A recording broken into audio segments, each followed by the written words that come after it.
Outro nome não há, outro nome não há, dado a nós debaixo dos céus, que possa nos salvar. Outro nome. Olá, irmãos e amigos, estamos juntos mais uma vez a fim de meditarmos na Palavra de Deus. Meu nome é Edivaldo e hoje gostaria de compartilhar mais uma meditação baseada no Evangelho de Marcos, capítulo 15, a partir do verso 42 ao 47. Está escrito: Era o dia da preparação, isto é, a véspera do sábado. José de Arimateia, membro de destaque do Sinédrio, que também esperava o reino de Deus, dirigiu-se corajosamente a Pilatos e pediu o corpo de Jesus. Pilatos ficou surpreso ao ouvir que ele já tinha morrido. Chamando o centurião, perguntou-lhe se Jesus já tinha morrido. Sendo informado pelo centurião, entregou o corpo a José. Então José comprou um lençol de linho, baixou o corpo da cruz, envolveu-o no lençol e o colocou num sepulcro cavado na rocha. Depois fez rolar uma pedra sobre a entrada do sepulcro. Maria Madalena e Maria, mãe de José, viram onde ele fora colocado. Com mais de 700 anos de antecedência a esse momento, o profeta Isaías descreveu o sofrimento e o sepultamento de Jesus. Por inspiração divina, o profeta previu, e a história de Jesus cumpre tudo o que está escrito a seu respeito. Como o Evangelho de Lucas nos relata nas próprias palavras de Jesus: Foi isso que eu lhes falei, enquanto ainda estava com vocês.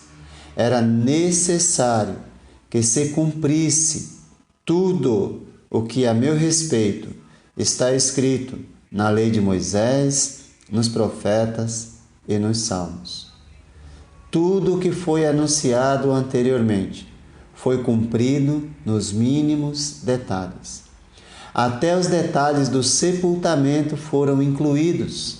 Em Isaías 53:9, nós lemos: Foi-lhe dado um túmulo com os ímpios e com os ricos em sua morte, embora não tivesse cometido nenhuma violência, nem houvesse nenhuma mentira em sua boca. O fato importante em tudo isso é que Jesus cumpriu todas as profecias a seu respeito do Velho Testamento. Nesse momento, por ser véspera do sábado, havia uma certa urgência no sepultamento de Jesus. Uma vez que morreu às 3 horas da tarde, só restavam mais 3 horas para que tudo fosse realizado.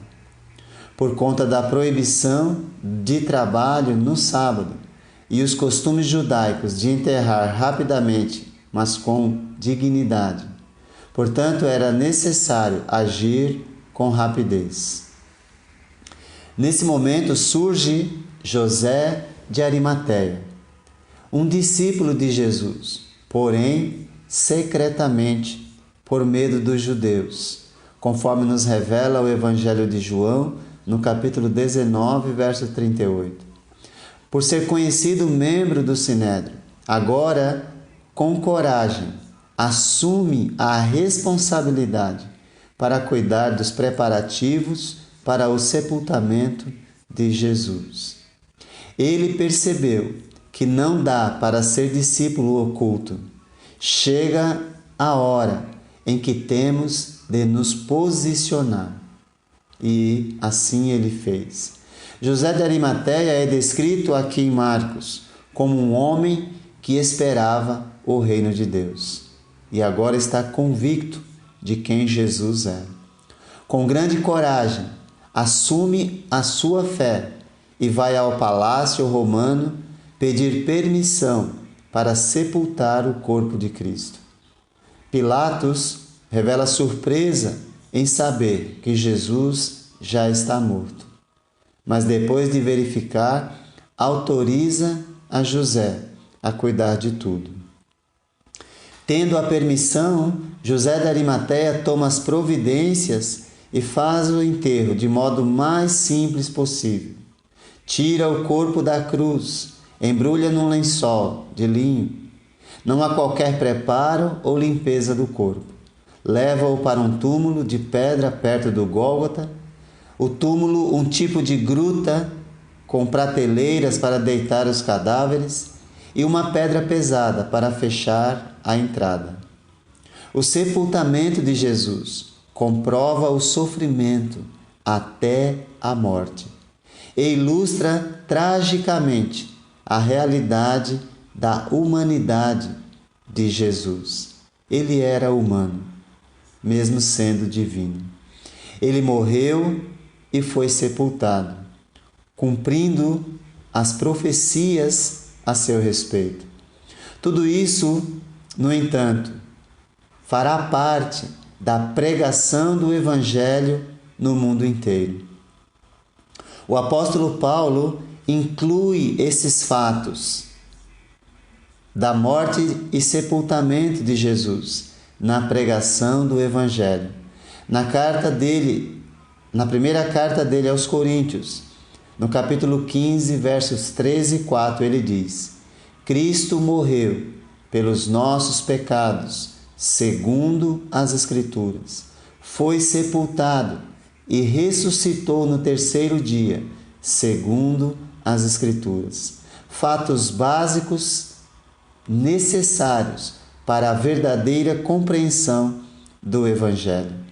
O batismo, nesse momento, vai prefigurar com a morte de Cristo, vai servir de figura da morte de Cristo. O batismo, como figura da morte, sepultamento e ressurreição de Jesus, nos une a Ele nesse momento, com o nosso Senhor. A Escritura, na carta de Paulo aos Romanos, nos diz: portanto, fomos sepultados com Ele na morte por meio do batismo, a fim de que, assim como Cristo foi ressuscitado dos mortos, mediante a glória do Pai, também nós vivamos uma vida nova. Se você sabe qual é o significado da palavra batismo, certamente isso fará muito sentido, pois a palavra significa imersão. E diz então que nós fomos sepultados com Ele na morte por meio da imersão nas águas. Eis aí a importância do batismo na vida do ser humano, pois o mesmo nos une com Cristo em sua morte.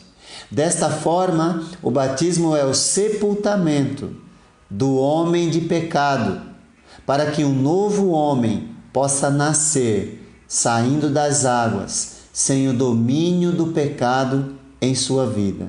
Isso só é possível pela compreensão e obediência ao Evangelho. Pois, como diz o apóstolo Paulo em sua segunda carta aos Tessalonicenses, no capítulo 1, verso 8, Ele punirá, Deus punirá, os que não conhecem a Deus e os que não obedecem ao Evangelho de nosso Senhor Jesus Cristo, justamente pelo seu significado. Por isso é necessário compreender o Evangelho e obedecer ao Evangelho, sendo sepultado nas águas, morrendo com Cristo e nascendo de novo. Jesus foi realmente abandonado pelos seus discípulos. Nenhum está presente em seu sepultamento, exceto José de Arimateia. Porém, 2 mulheres vêm ao local do sepulcro e já começam a fazer os planos para voltar depois do descanso do sábado, para terminar os cuidados com o corpo. Tudo isso serve de preparo para a ressurreição. O que José de Arimateia não fez com relação aos cuidados com o corpo, elas pretendem fazer. Mas quando chegarem no primeiro dia da semana, descobrirão o maior de todos os milagres, a ressurreição. Isso mostra que Deus, o Pai, que virara o rosto para o Filho na cruz, cuidou dele no sepulcro e não permitiu que o seu corpo sofresse decomposição, conforme as Escrituras. Esses fatos devem nos levar à fé em Jesus. O sepultamento comprova a sua morte, mas ainda é necessário o milagre da ressurreição para dar continuidade ao cumprimento do plano de redenção, de salvação da humanidade. Jesus foi sepultado porque morreu e sairia do túmulo somente pelo poder de Deus. Por definição, o morto não tem vida, e muito menos um morto pode dar vida a alguém. Portanto, não há motivos para descrença, porque ele ressuscitou. Todos os detalhes apontam para crermos no Evangelho, com toda certeza, para crermos em Jesus. Então, assuma sua fé, como fez José de Arimateia.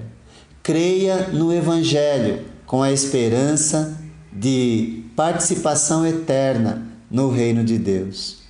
Como José, haja de acordo, não para sepultar Jesus, mas para ser sepultado com ele no batismo, para que o velho homem do pecado morra para o pecado e ressurja para uma nova vida de obediência a Deus por meio do Evangelho. Que Deus te abençoe. Outro nome não há, outro nome não há, dado a nós debaixo dos céus que possa nos salvar.